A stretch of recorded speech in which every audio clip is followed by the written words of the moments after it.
अस्सलाम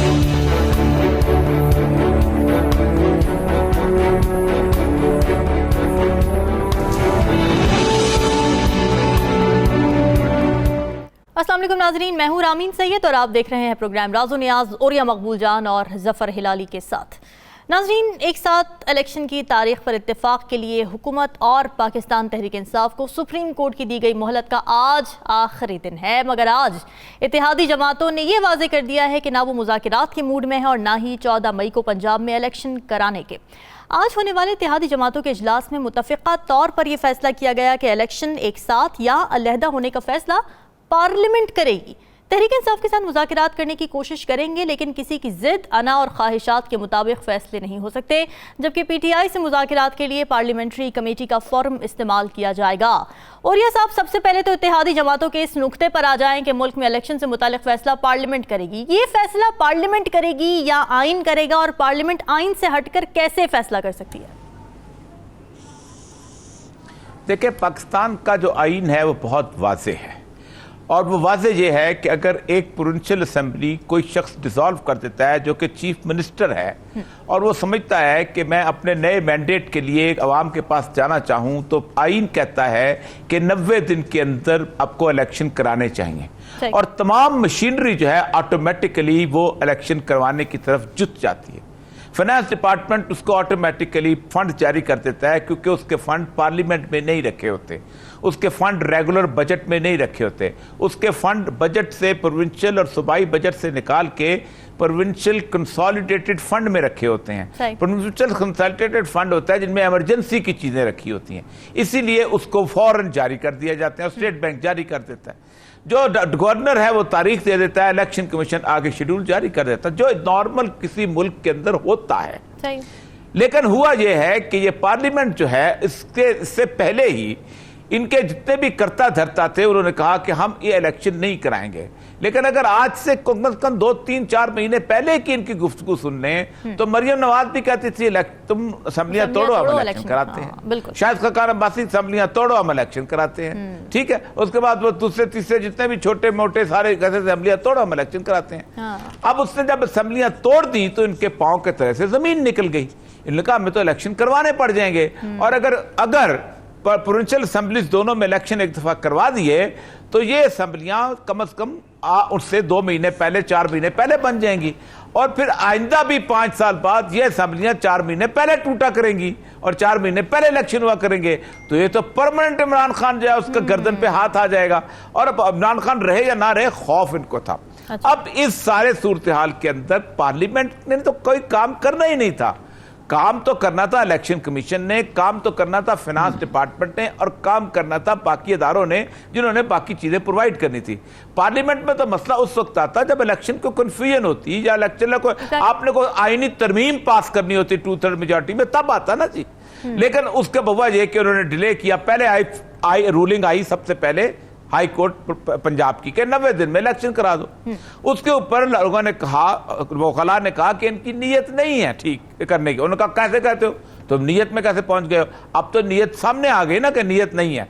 तो उसके ऊपर फिर सुप्रीम कोर्ट ने एक पिटीशन थी, यह अक्सर कहते हैं कि सुओ मोटो लिया, एक पिटीशन थी, एक रेफरेंस था, 1-2 जजों ने किया था कि हमने केस सुनते सुनते इस नतीजे में पहुंचे हैं। तो ये अगर आप सुन लें तो उसके ऊपर हुआ ये था कि एक सप्तान जो है स्पीकर, उन्होंने पिटीशन जारी की, तारीख की थी कि भाईजान ये लोग काम नहीं कर रहे। पार्लियामेंट का तो मसला ही नहीं था, ये ना फाइनेंस डिपार्टमेंट काम कर रहा है, ना इलेक्शन कमीशन काम कर रहा है, और ना उसके बाद बाकी वो लोग जिन्होंने सिक्योरिटी प्रोवाइड करनी वो काम कर रहे हैं। उसके बाद हुआ ये कि उन्होंने इलेक्शन कमीशन को डायरेक्शन दी कि तुम कुछ करो। उसने बजाय इसके कि अपना इख्तियार इस्तेमाल करना 224 के तहत कि भाई मुझे सिक्योरिटी दो, मुझे, उसने मुशावरत शुरू कर दी। ये बिल्कुल ऐसे ही है कि एक डिप्टी कमिश्नर जो है फैसला करने के बजाय लोगों से पूछता फिरे कि मैं नालियां साफ होनी चाहिए कि नहीं, ट्रैफिक की लाइट लगाऊं या नहीं, ट्रैफिक के कवानीन नाफज करूं या नहीं, या मैं चोरों को पकड़ूं या नहीं, जरा मशवरा तो कर दो। इलेक्शन कमीशन ने यह किया कि उन्होंने मशवरे शुरू कर दिए और एक रिपोर्ट जमा करा दी वहां पर जाके कि ये ऐसे है। इस दौरान 9 अप्रैल को प्रेसिडेंट ने डेट दे दी। उसके ऊपर फिर झगड़ा कौन निपटाता। अब हिलाली साहब भी यहां माशाल्लाह सारी जिंदगी ब्यूरोक्रेसी में रहे हैं। अब जब ये लेवल आ जाए तो आप मुझे बताइए कि कौन निपटाता? क्या आप इंटरनेशनल कोर्ट ऑफ जस्टिस में जाते कि भाई हमारा फैसला करवाओ, कि ये हमारा आईना कोई अमल नहीं करता? या आप यूनाइटेड नेशन में जाते? नहीं जाते ना। आपके पास एक सुप्रीम कोर्ट, एक फोरम रह गया था। सुप्रीम कोर्ट ने 2/3 की, एक 3-2 की जजमेंट दे दी। उसके यानी उसके ऊपर लिखा हुआ है 3/2। कोई जज नहीं कहता ये 3 और 4 की जजमेंट है। इन्होंने एक झगड़ा चल दिया 3 और 4 और ये और वो। असल मसला यही था। अब मसला यह है कि आज भी यही दोहरा रहे हैं 3-4। अब तो 8 वाली जजमेंट भी नहीं मान रहे ना। सुप्रीम कोर्ट ने 8 जजों की जजमेंट दी है। इस नया कानून है 8, यानी मेरी मेजॉरिटी की जजमेंट है। 15 टोटल जज हैं, 8 उधर हैं, 7 मुखालिफ हैं। उसकी जजमेंट नहीं मान रहे, ये नहीं मानना चाहते। आज इनके लगता है आखिरी दिन है, ये बस तकरीरें कर रहे हैं। आज माशाल्लाह कर लें जितनी लंबी करनी है, शौक पूरा कर लेने दें। हिलाली साहब, हुकूमती इत्तेहाद के इस फैसले को आप किस तरह देख रहे हैं? वो कह रहे हैं कि जी पार्लियामेंट सुप्रीम है, जो आइन कह रहा है हम वो भी नहीं मानेंगे, और जो सुप्रीम कोर्ट कहेगा हम वो भी नहीं मानेंगे।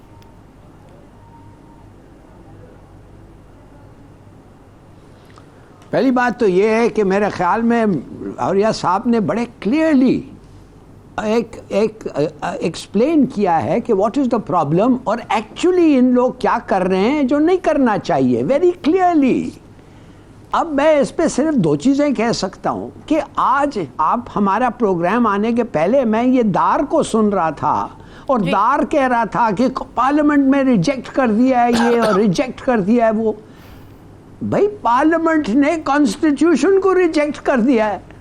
I mean how can parliament in a resolution से कि जो कॉन्स्टिट्यूशन कहता है कि 90 दिन के अंदर करो, हम नहीं करेंगे, तो विदाउट अमेंडमेंट। भाई पार्लियामेंट अमेंड करे कॉन्स्टिट्यूशन, चलो सही बात है, वो अमेंड भी नहीं वो कह रहा है। तो मेरे ख्याल में ये वेरी क्लियर है। ये नहीं है कि इतने बुद्धू हैं कि समझते नहीं हैं। वो चाहते हैं कि ये चेंज हो, हमारे कॉन्स्टिट्यूशनल स्पिरिट और कॉन्स्टिट्यूशनल लॉ में एक चेंज हो कि जो पार्लियामेंट ख्वाहिश है पार्लियामेंट की एट एनी गिवन टाइम वही कानून बन जाए without going through the amendment process, जो गलत है, विच इज अनकॉन्स्टिट्यूशनल। इसीलिए तो हमारे पास एक कोर्ट है। तो मेरे ख्याल में इंशाअल्लाह जो औरिया साहब कह रहे हैं कि ये होगा कल, तो आई होप सो। इसलिए कि मैं तो समझता हूँ कि अगर ये ना हुआ तो मैं क्या बताऊँ आपको, लोग बहुत चीज़ें कह रहे हैं कि नहीं होगा। अच्छा, लोग ये कह रहे हैं कि सुप्रीम कोर्ट अपनी जजमेंट को वापस ले लेगी। मैं कहता हूँ कि हर वक्त एक चॉइस होता है इंसान पे, to do the right thing or to do the safe thing। क्या वो करेंगे? मैं तो समझता हूँ हर जज को, और जब से मैं 1990 से मैं कुछ इंटरेस्ट लेने लगा हूँ domestic affairs in parliamentary affairs, मैं तो समझता हूँ हर जज, चीफ जस्टिस ऑफ पाकिस्तान के पास एक मौका आता है कि मैं भी जस्टिस मुनीर बनूं या मैं कोई और बनूं। तो अब ये आ गया है, दिस इज द टेस्ट। कानून आपके साथ है, अवाम आपके साथ है। कभी कभी आपको बनना पड़ता है जब अवाम शायद साथ ना हो या अवाम बटी हो। नहीं, इस वक्त अवाम आपके साथ है, कानून आपके साथ है, मोरालिटी आपके साथ है, लॉ आपके साथ है। अब क्या कौन सा आप ये ढूंढेंगे? तो इंशाअल्लाह देखें कल क्या होता है। बिल्कुल सही बात है।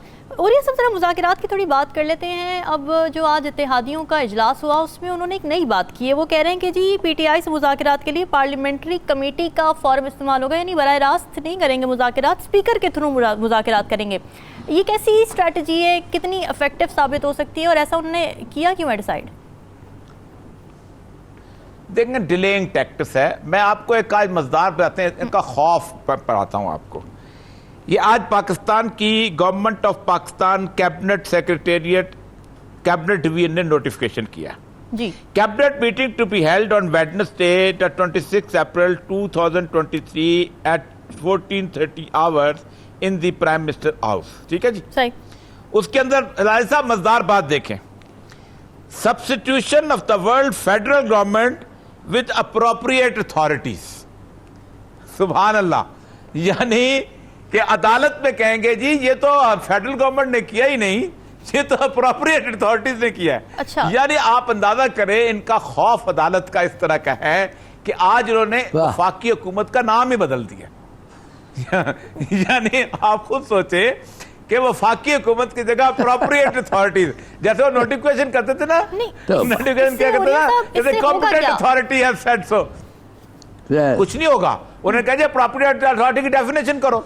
अदालत बुलाएगी कहेगी अप्रोप्रिएट अथॉरिटी की डेफिनेशन करो, और उसके बाद कहेंगे जी कौन सी अप्रोप्रिएट अथॉरिटी है, उसके मेंबर कौन थे, बुला लेते हैं हम उनको।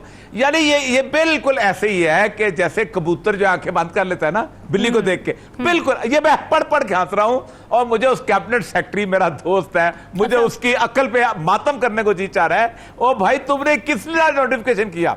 इसका मतलब है कि you are no more cabinet secretary, you are secretary of the appropriate authority. यानी आप अंदाजा करें ये कोई कानून की तब्दीली की जरूरत है इसके लिए, या ये बस ऐसी नोटिफिकेशन के थ्रू हो जाते हैं, इस तरह की टर्म्स डिसाइड हो जाती हैं? नहीं, एक आर्गुमेंट देंगे वहां पर। अच्छा। कि आपने फेडरल गवर्नमेंट को नोटिस किया था, आपने कहा था कैबिनेट के फौरन फैसला करे, तो हमने तो कैबिनेट की मीटिंग नहीं बुलाई, हमने तो अप्रोप्रिएट अथॉरिटी की मीटिंग बुलाई है। अच्छा। तो हमें क्यों कहते हो? तो ये बहुत खौफ की आलम है। लेकिन एक बात बताऊं कि ये मुज़ाकरात करना चाहती थी कुछ पार्टियां, मैं आपको सच्ची बात बताऊं। जी। कल रात तक सूरत हाल ये हो गई थी, ये जो अब देखिए क्यों लेना चाह रहे हैं अपना वोट ऑफ कॉन्फिडेंस, क्यों लेना चाह रहे थे, वो कल तक तय नहीं हुआ ना। एमक्यूएम बिगड़ गई, एमक्यूएम के मुतालबात बढ़ गए। अब ये मुतालबात ज़र थे या मुतालबात पता नहीं क्या थे, मुझे नहीं समझ आती, ये एमक्यूएम बेहतर जानती है। आज हमने 2 लोगों का रब्ता किया था कि कोई एमक्यूएम वाले आओ भाई तुम्हारे मुतालबात क्या है, तो मुतालबात इनके ये थे कि ये वोट ऑफ कॉन्फिडेंस क्यों लेना चाहते थे। According to section article 91 sub section 7, इसके तहत अगर कोई वफाकी बिल जो है, माली बिल, मॉनेटरी बिल, वो रिजेक्ट हो जाए तो प्राइम मिनिस्टर जो है वो नहीं रहता, उसको दोबारा वोट ऑफ कॉन्फिडेंस लेना पड़ता है। तो ये कहते थे कि अदालत से पहले हम वोट ऑफ कॉन्फिडेंस ले लें ताकि अदालत के पास हमें ये बहाना न रहे।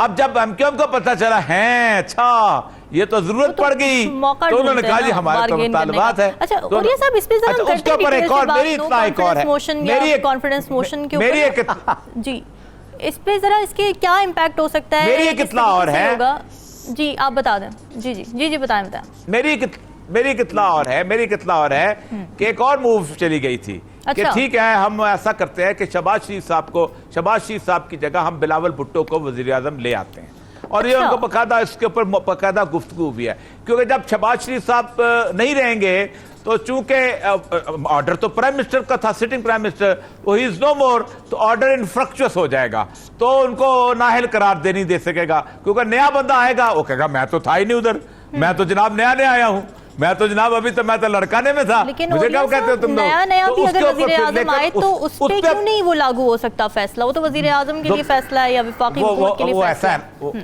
उसका मैं एक लतीफा सुनाता हूँ। एक आदमी था, एक खातून ने एक आदमी को कहा कि जो बंदा 100 मील की रेस लगाएगा ना एक स्ट्रेच पे, तो मैं उससे शादी करूंगी।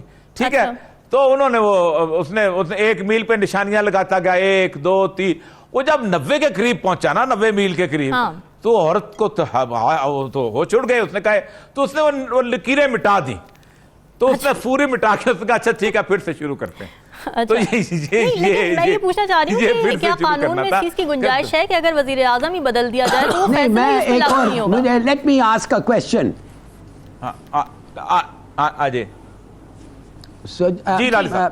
मैं आपसे और ये साहब मुझे एक बताएं, क्या हो सकता है कि इन्होंने एक ऑर्डर डिक्लेयरिंग एन इमरजेंसी इन्होंने साइन कर दिया है, और डेट जो दिया है वो उस समझिए 12 बजे आज रात मिसाल के तौर पे, और उस इमरजेंसी में लिखा हुआ है कि constitutional in abeyance powers of the supreme court in abeyance जैसे होता है, आपके ख्याल में वो चलेगा? वो ऑन दैट बेसिस आप समझते हैं कि वो कह सकते हैं कि ये जो सेशन हुआ है सुप्रीम कोर्ट का, ये has no meaning in law. क्या समझते हैं आप? नहीं सर, ये तो इस तरह तो फिर ऐसा हो जाएगा ना कि कोई भी सेशन जज ने किसी को फांसी की सजा दी, वो किसी वजीर आजम का बेटा हुआ, तो कहेंगे हम सेशन कोर्ट की उसको रूल मानते, उस सेशन को ही नहीं मानते, इट हेल्ड इन अबेस हो जाए। वो तो पार्लियामेंट कोई हक हासिल नहीं, क्योंकि हर पार्लियामेंट अंडर द लॉ चलती है, अंडर द कॉन्स्टिट्यूशन चलती है। अब मैं आपको जो मिसाल दी है ना वजीर आजम के हटाने की, उसकी बुनियादी वजह ये थी कि वजीर आजम को कंटेम्प्ट ऑफ कोर्ट पे नाहिल करार दिया जाता है ना, और तो कोई नहीं। तो जब वो नहीं रहेगा तो नाहिल कैसे करार देंगे, इसलिए वो बचना चाहते थे। लेकिन एमक्यूएम की डिमांड जो है ना, उनको पता चल गया, उनकी डिमांड ज्यादा हो गई। ऑफर ये थी कि बिलावल साहब आ जाए, लेकिन अब मसला बहुत गुंजलिक हो गया। अब तो ये है कि नवाज शरीफ और फजलुर रहमान ये दोनों किश्ती डुबोना चाहते हैं, और बाकी भी सवार जो है वो चाहते हैं कि साथ ही हम उसके अंदर डूब जाएं। कल पता चलेगा कि अटॉर्नी जनरल और फारूक नायक वहां जाके क्या कहते हैं, क्योंकि वहां तो जाके इन्होंने बाकायदा कहा था जी हम हाथ बांध के हम इलेक्शन करवाएंगे 14 मई को, हमें मोहलत दे दें कुछ अरसे के लिए, हम अलग डेट दे लें। वहां पर अटॉर्नी जनरल ने भी कहा था, अटॉर्नी जनरल तमाम पीडीएम बातों का नुमाइंदा होता है, गवर्नमेंट का नुमाइंदा होता है।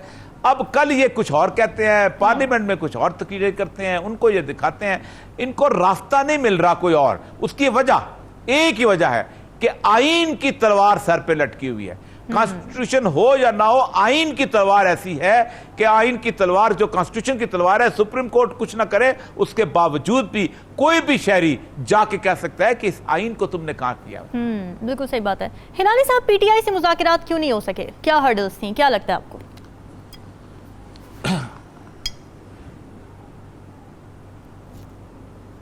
देखिए, बात असल ये है, सबको पता है कि ये इलेक्शन इस वक्त नहीं चाहते हैं, इसलिए अगर होगा तो ये हार जाएंगे। तो अब ये सियासी शहीद बनने का लोग कहते हैं कि ये एक तरीका था। सियासी शहीद आप कैसे बनेंगे कि आप कहेंगे कि नहीं पार्लियामेंट सुप्रीम है, पार्लियामेंट सुप्रीम है, सुप्रीम कोर्ट कहेगा पार्लियामेंट सुप्रीम हो सकता है मगर ये इस वक्त हम सुप्रीम है और you are in contempt of court. तो अगर वो हो जाए तो ये तो फिर इलेक्शंस में हिस्सा नहीं ले सकते हैं। हाँ।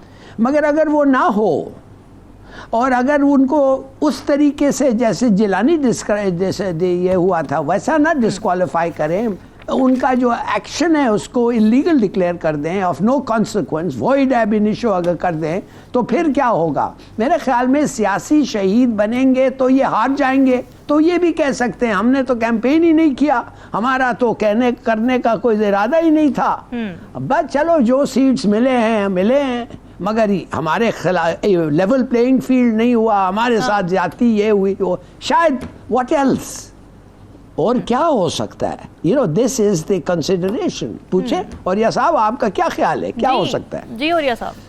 जी बिल्कुल ठीक। देखे ना बिल्कुल, देखे मरियम नवाज बिल्कुल खामोश है, नवाज शरीफ बिल्कुल खामोश है, इन लोगों को बोलने दिया जा रहा है। उसकी बुनियादी वजह यह है कि जिस वक्त ये शहादत होगी ना, जो इंशाल्लाह नजर आ रही है, तो फिर मरियम नवाज बोलेगी कि हमें लेवल प्लेइंग फील्ड नहीं मिल रहा, हमारे बंदे नाहल हो गए। ये 2018 वापस आ गया, पहले नवाज शरीफ को नाहल करार दिया था। वो एक पब्लिक कंजम्पशन के लिए चीज बनाएंगे, लेकिन पब्लिक कंजम्पशन अब वो नहीं रह गई। यस, एक और बहाना उनका होगा, आप देखेंगे पीपीपी कहेगी कि ये रहमान, हमारे फजल रहमान जो है यूनिटी नहीं लाने दिया हमें, हम यूनिफाइड नहीं थे, लिहाजा इसलिए हम पिट गए। कोई और कहेगा नहीं ये बुज़दिल थे, ये लड़ना नहीं चाहे। आप देखें ये भी होने लगेगा। लेकिन तो मेरे ख्याल में शहादत की बात कर रहे थे शहबाज शरीफ की, अगर वो फैसला दें, ना अहली हो गई, कंटेम्प्ट लग गया, उसके बाद क्या होगा? पीडीएम के अंदर से कोई आएगा? क्या लीगल डिस्कोर्स क्या होगा? नहीं, लाल साहब ठीक बात कर, लाल साहब बहुत ठीक बात कर रहे हैं। लाल साहब कह रहे हैं कि ये एक दूसरे पे इल्जाम लगाएंगे, बिल्कुल ठीक बात की ये, क्योंकि इन्होंने इकट्ठे तो इलेक्शन लड़ नहीं सकते, ये हारना तो है। बिल्कुल ठीक बात की लाल साहब ने कि फजल रहमान बुज़दिल था, फलाना बुज़दिल था, फलाना बुज़दिल था। जी सही कह रहे हैं। आज आप क्या कह रहे थे? मैं ये पूछ रही थी कि जो शहादत, आप शहादत की बात कर रहे थे, शहबाज शरीफ पे अगर कंटेम्प्ट लग जाती है, ना अहली हो जाती है, उसके बाद लीगल डिस्कोर्स क्या होगा? पीडीएम क्या फिर कोई अपना वजीर आजम लेकर आएगी?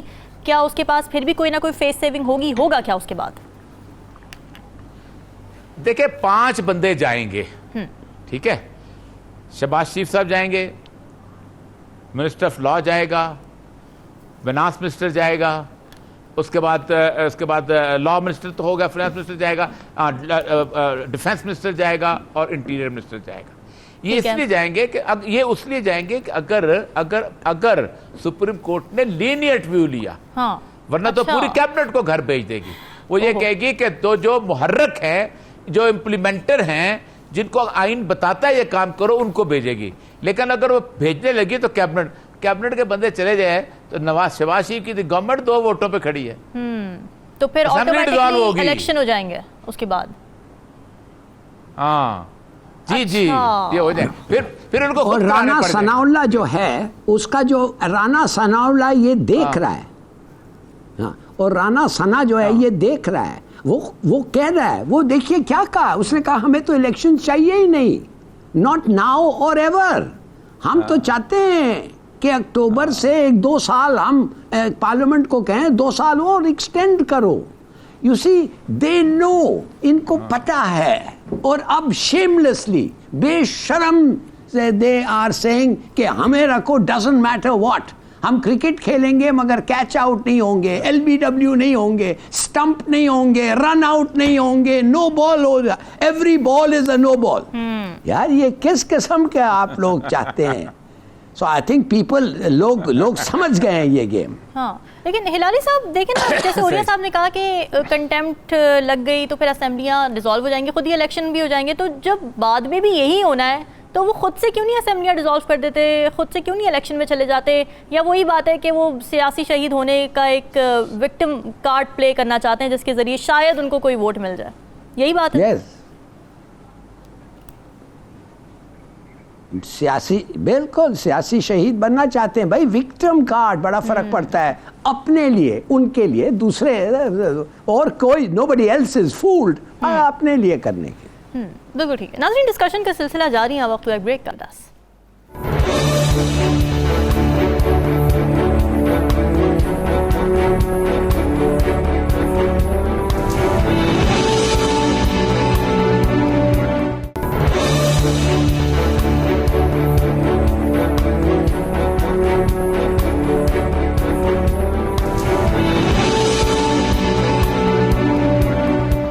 वेलकम बैक नाजरीन। इस वक्त सबसे अहम सवाल यही है कि इंतखाबात के मामले पर कल सुप्रीम कोर्ट में क्या होगा? क्या सुप्रीम कोर्ट एक मौका और देगी या तौहीन अदालत की कार्रवाई का आगाज़ होगा? दूसरी तरफ वज़ीर आज़म शहबाज शरीफ के एतमाद के वोट लेने के इम्कानात पर भी बातें हो रही हैं। अवामी मुस्लिम लीग के सरबराह शेख रशीद ने वज़ीर आज़म के एतमाद का वोट लेने के हवाले से सदर को एक मुरासिला भेजा है कि कौमी असम्बली में फ़ंड्स मंजूर ना करवा कर वज़ीर आज़म अक्सरियत खो चुके हैं और ऐसे में ये देखना भी ज़रूरी है कि हुकूमती इत्तेहाद कितना मुत्तहद है। मरदमशुमारी पर तहफ़्फ़ुज़ात दूर ना होने पर MQM पाकिस्तान ने अपने अरकान कौमी और सूबाई असम्बली और सेनेटर से इस्तीफ़े ले लिए हैं और जल्दी इस हवाले से अहम पेशरफ्त मुतवक्के है। हिलाली साहब, MQM की एक रिवायत रही है, जैसे कि उरिया साहब भी बात कर रहे थे पिछले सेगमेंट में, कि जैसे ही वोट ऑफ नो कॉन्फिडेंस या एतमाद की वोट की बातें होती हैं वो ऐसे मौके को अपने मुतालिबात मनवाने के लिए बारगेन के तौर पर इस्तेमाल करती है। क्या आप MQM को हुकूमती इत्तेहाद से अलहदा होते देख रहे हैं?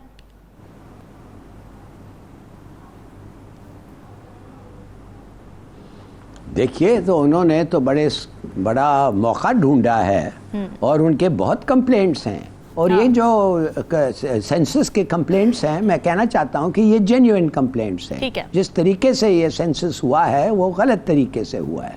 अच्छा। और फ्रैंकली कॉन्स्टिट्यूएंसी और डिलिमिटेशन जो कराची में हुआ है वो भी गलत तरीके से हुआ है। एक्चुअली ये सब चीज़ों को फेयर करना चाहिए, इसलिए कि एट द मोमेंट लगता है कि एक बड़ी पार्टी, लोकल पार्टी जो है, उसको डिसाइसिव एडवांटेज है, जिधर उधर उनकी ख़ास पॉपुलैरिटी नहीं है।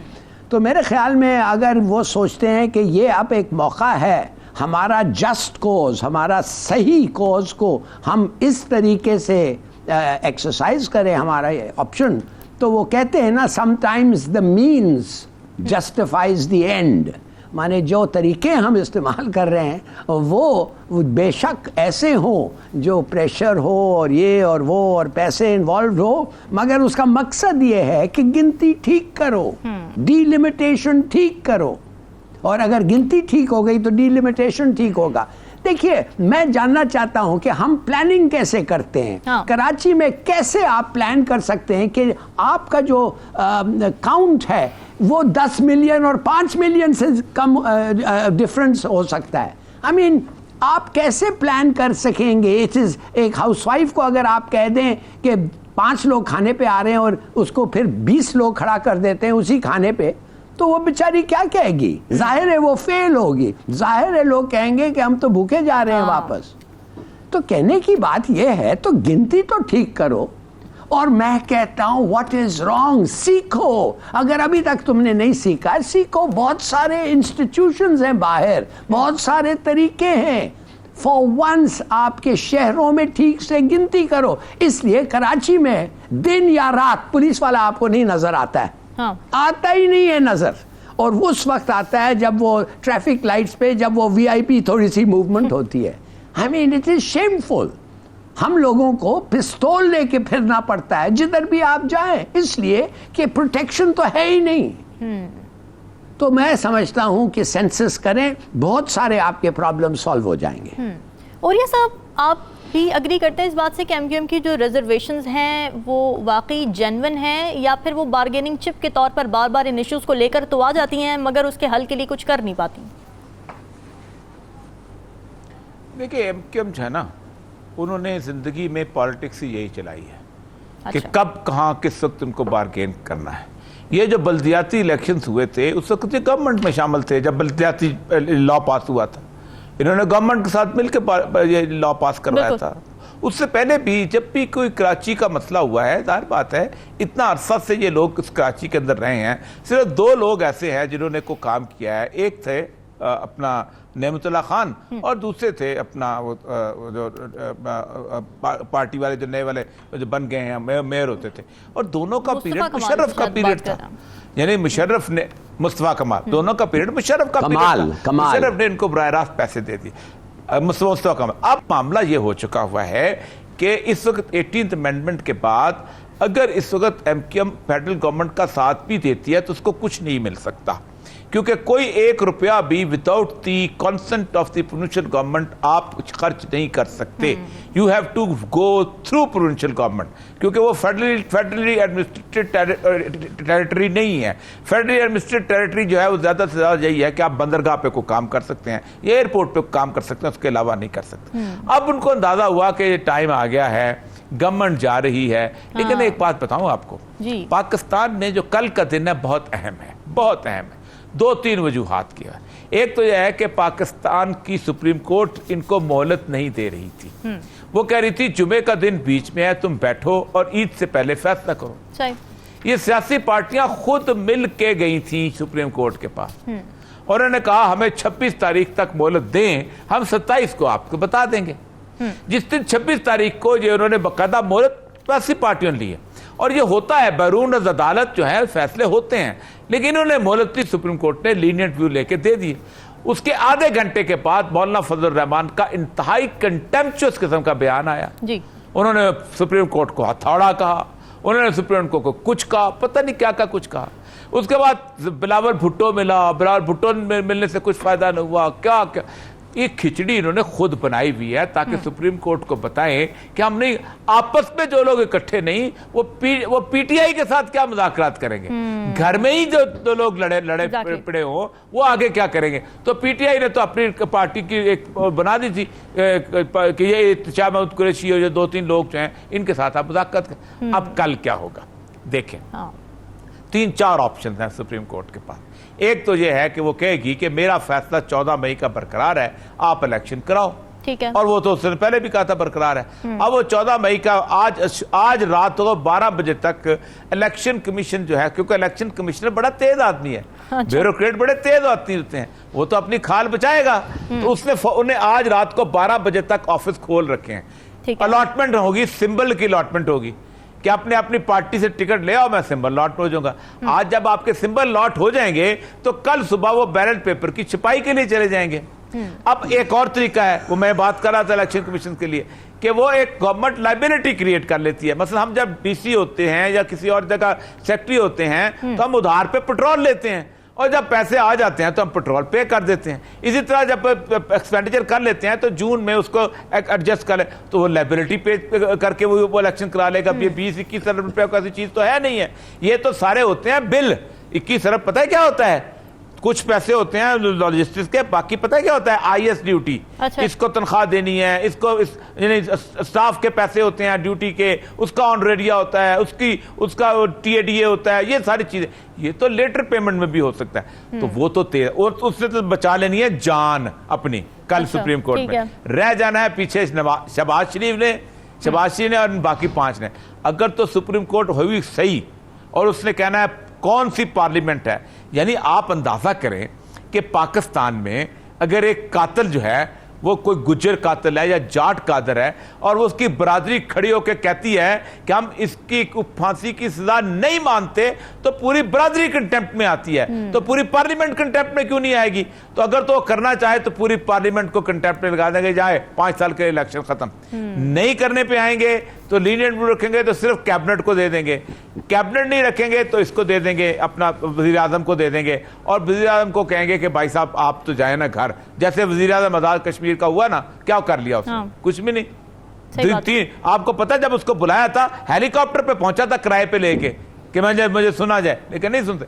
तो कल का दिन अहम है। अच्छा, 2-3 और चीजें जो थी, मैं जरा सी फिर लाल साहब से बात कीजिएगा। 2-3 और चीजें इन्होंने पूरा काम किया। इन्होंने सबसे पहले उनकी ऑडियो टेप्स निकाली, उन ऑडियो टेप्स के अंदर से उन्होंने एक इशू बनाया। अब देखे ना, पाकिस्तान में मैं पूछूं, आपके 92 चैनल में आप काम करते हैं जी, आपको किस अपना ब्यूरो चीफ ने कहा था ये ऑडियो टेप मुझे दी है? किस रिपोर्टर ने लाके दी थी? पाकिस्तान के किसी चैनल में रिपोर्टर को नहीं ली। क्या आपने इन्वेस्टिगेशन की थी? उसको पूछो किससे, वो मिल गई मुझे। अब किधर से मिली भाई? हाँ। उन्होंने चला दी। यानी ये पाकिस्तान के तमाम चैनल्स को कहा गया कि जबरदस्ती ये चलाई जाए, पूरा मलाइन करने की कोशिश की है। उसके बाद भी अगर ये समझते हैं कि सुप्रीम कोर्ट इनके साथ नरमी का सलूक रखे, तो ये बहुत बड़े भोले हैं इस वक्त। हिलाली साहब, आपको क्या लगता है कल सुप्रीम कोर्ट में क्या होगा? ये जो आज मौक़िफ़ सामने आया कि जी पार्लियामेंट सुप्रीम है, ये मौक़िफ़ लेकर जब सुप्रीम कोर्ट जाएगी हुकूमती इत्तेहाद, तो क्या होगा वहाँ पे, क्या रिएक्शन मिलेगा? मैं समझता हूं कि मुल्क के लिए बेहतर होगा, अच्छा होगा अगर फैसला आ जाए ठीक और है। सही फैसला आए। सही फैसला आ जाए। और ये साहब, आप ये कह रहे थे कि 14 मई की तारीख रिटेन की जाएगी, वही बरकरार रखी जाएगी। अब 14 मई को 18 दिन बाकी रह गए हैं, तो क्या पंजाब में इस तारीख को इलेक्शन कराना मुमकिन होगा अगर दोबारा ये फैसला आ जाता है सुप्रीम कोर्ट से? देखें, 2 दिन लगते हैं बैलेट पेपर प्रिंटिंग के, ज़्यादा से ज़्यादा 2 या 3 दिन लगते हैं। सही है। ठीक है, एक दिन पहले उनकी थैले बनते होते हैं और एक दिन इलेक्शन होते हैं।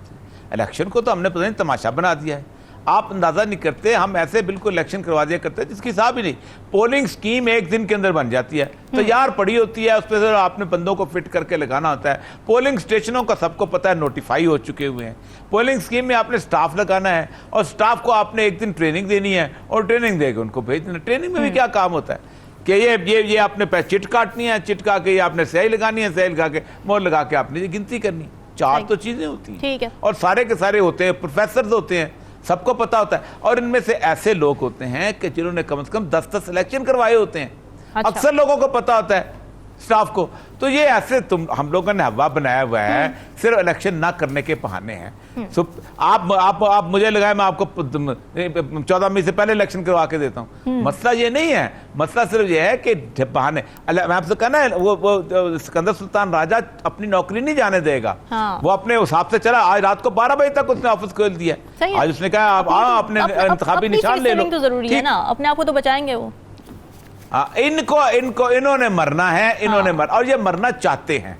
वो अच्छा, उसका हाँ, वो तो ये मरना चाहते हैं। उसका मुरीद न्याजी का एक शेर है कि कुछ उंज भी रावा औखियां सन, कुछ गल विच गम दा तौक विसी, कुछ शहर दे लोग भी जालिम सन, कुछ सानू मरन दा शौक विसी। इस शौक के चढ़ा हुआ है ये। वो जो आपको पता है, वो जो ये मरने का शौक चढ़ा हुआ है ना, वो आपका पता है। अगर आप ट्रक चल रहा हो ना, तो बिल्ली बार बार ट्रक के आगे आए तो एकदम कुचली जाती है। तो इसका मतलब ये नहीं था कि ट्रक ने कुचला है। हाँ। बिल्ली को शौक होता है कुचले जाने का। इस शौक चढ़ा हुआ है इस वक्त कुचले जाने का। कोई तो रास्ता निकले, कहीं तो हम मजलूम बने। जब कोई और रास्ता ही नहीं है तो फिर खुदकुशी मेरे ख्याल से करना बेहतर समझ रहे हैं शहबाज शरीफ साहब। खुशी होगी ना अहली की सूरत में।